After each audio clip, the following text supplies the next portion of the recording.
La meiosis.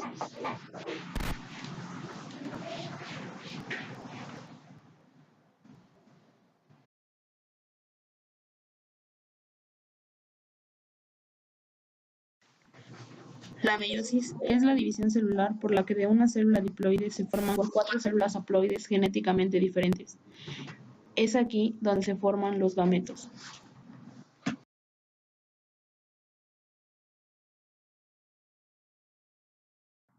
Es el proceso mediante el cual se forman las células de la línea germinal, tanto bogonias como espermatogonias.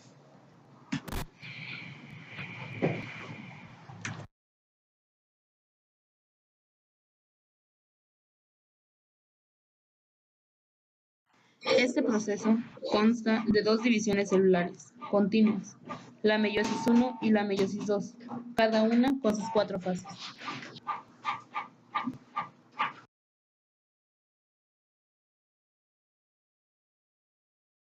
Ahora se preguntarán, ¿cuál es el significado biológico de la meiosis? La meiosis asegura la variabilidad genética y permite mantener el número de cromosomas de la especie después de la fusión de los gametos.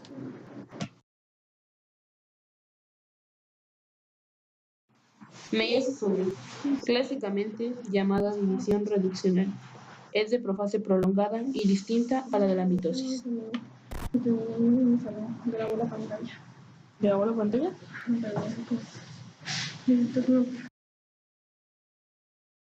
Al inicio de la meiosis I, las células humanas tienen 46 cromosomas.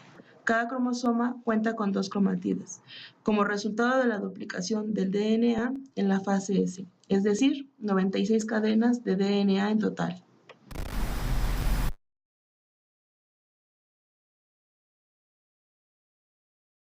La meiosis I se divide en cuatro fases, que son profase I, metafase I, anafase I y telofase I.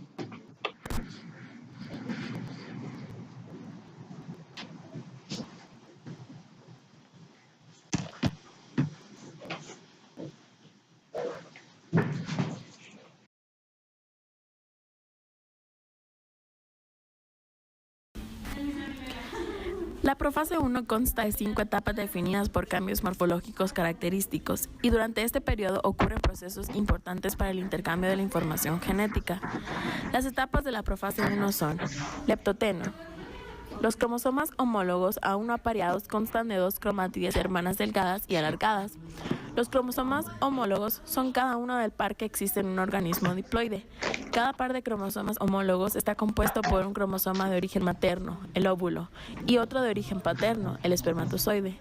Las células somáticas del humano tienen 23 pares de cromosomas homólogos, 23 maternos y 23 paternos, es decir, 46 cromosomas en total.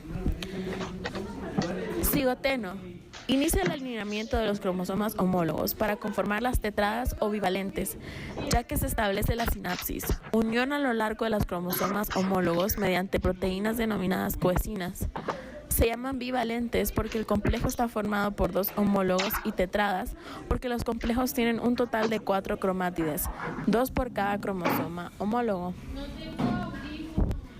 El paquiteno sucede la recombinación genética por el entrecruzamiento de segmentos entre las cromátides de los cromosomas homólogos. Diploteno. Comienza la separación de los bivalentes que permanecen unidos en los quiasmas, puntos donde se llevó a cabo el entrecruzamiento. Y la diacinesis. Continúa la condensación cromosómica. Los bivalentes son compactos. La membrana nuclear comienza a desintegrarse y el huso meiótico se ensambla.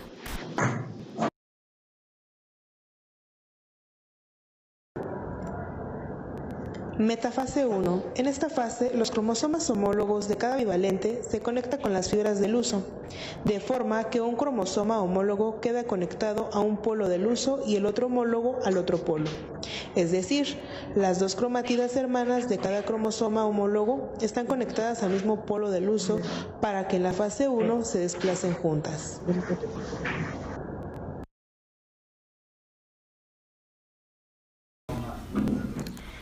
Anafase 1.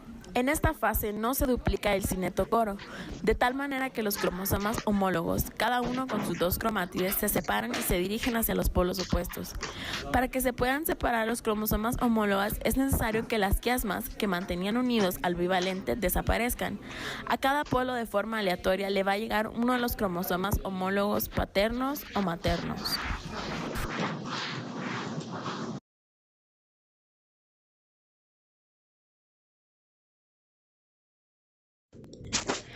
Telofase 1. Aquí los cromosomas se destienden, aunque no tanto como en la telofase de la mitosis, y la envoltura nuclear puede o no conformarse. Al final de esta fase se forman dos células haploides con 23 cromosomas cada una.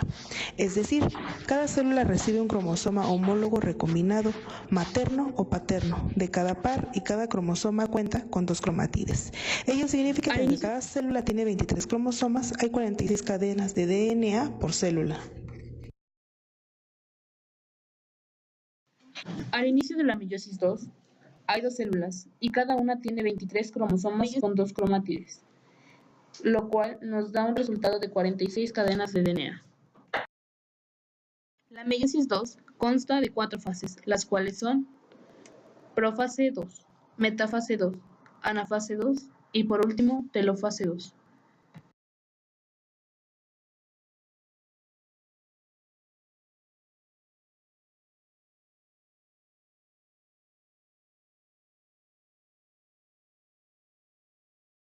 Profase II. Esta fase es más sencilla que la profase I, ya que no hay recombinación genética. Si se formó la cubierta nuclear, esta desaparece, se compactan los cromosomas y se inicia la formación del huso meiótico.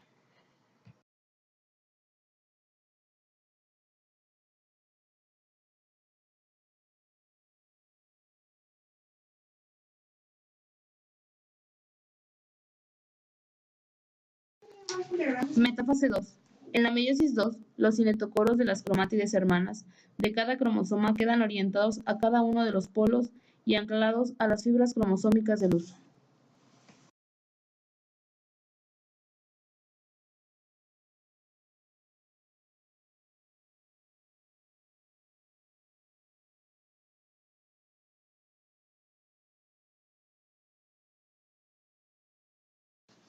Anafase II. En esta fase, las cromátides hermanas se separan y se desplazan hacia cada polo del huso meiótico.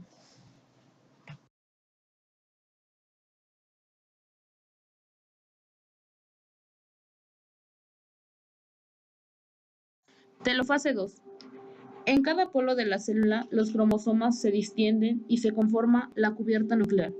Al final, cada una de las dos células que iniciaron la meiosis II se dividen y como resultado forman 4 células haploides, es decir, con 23 cromosomas simples, por lo que cada célula tiene 23 cadenas de DNA.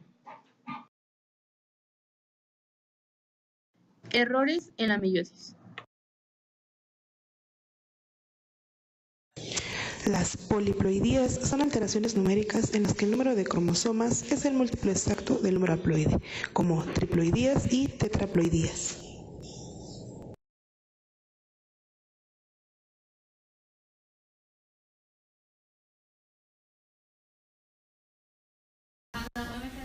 Las aneuploidías son alteraciones numéricas en las que existe un cromosoma de más o de menos al número haploide o diploide de cromosomas. Si falta un cromosoma y por lo tanto solo hay 45 cromosomas, se denomina monosomía.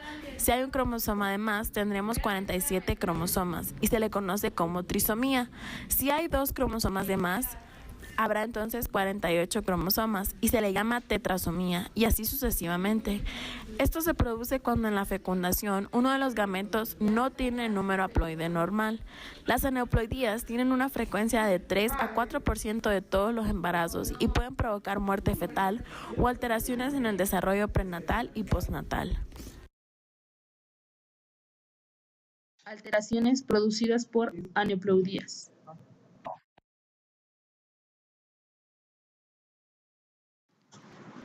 A continuación se mencionan algunas alteraciones producidas por aneuploidías, como lo es la monosomía X o síndrome de Turner. Sus alteraciones son disgenesia gonadal, la cual es la ausencia del tejido ovárico, cuello corto, estatura baja y desarrollo anormal del tórax. En algunos casos, cardiopatía congénita. Este es un fenotipo femenino. Trisomía 13 o síndrome de Patau. Sus alteraciones son anomalías en el sistema nervioso con retraso mental, cardiopatía congénita, polidactilia, pie valgo, onfalocele, extrofia vesical e hipotonía muscular. Trisomía 18 o síndrome de Edwards. Sus alteraciones son microcefalia, anomalías del sistema nervioso, alteraciones de genitales externos e internos, dedos de las manos sobrepuestos, pie en mecedora. Trisomía 21 o síndrome de Down. Sus alteraciones son braquicefalia, discapacidad cognitiva, retraso en el crecimiento, hendiduras palpebrables oblicuas, único, atonía muscular generalizada, cardiopatía congénita, entre otras. Síndrome de Klinefelter. Este es un fenotipo masculino. Sus alteraciones son talla elevada, ginecomastía, testículos pequeños, esterilidad por azospermia y vello escaso. Trisonomía del X o síndrome del triple X. Este es un fenotipo femenino, el cual produce talla elevada, fértiles, retraso mental leve, problemas en el lenguaje, aprendizaje y el de la conducta. Se logró comprender la importancia de la meiosis. La meiosis es muy importante porque provee la continuidad del material hereditario de una generación a otra. Además, es una importante fuente de variabilidad dentro de las especies de reproducción sexual, lo que puede verse como sinónimo de evolución. En la etapa de profase 1 perteneciente a la meiosis 1, se da la sinapsis, que es cuando los cromosomas de la célula madre se entrecruzan produciendo un intercambio de información que contribuye a la variabilidad. La consecuencia de este fenómeno es que ningún hijo heredará un cromosoma íntegro de uno de sus abuelos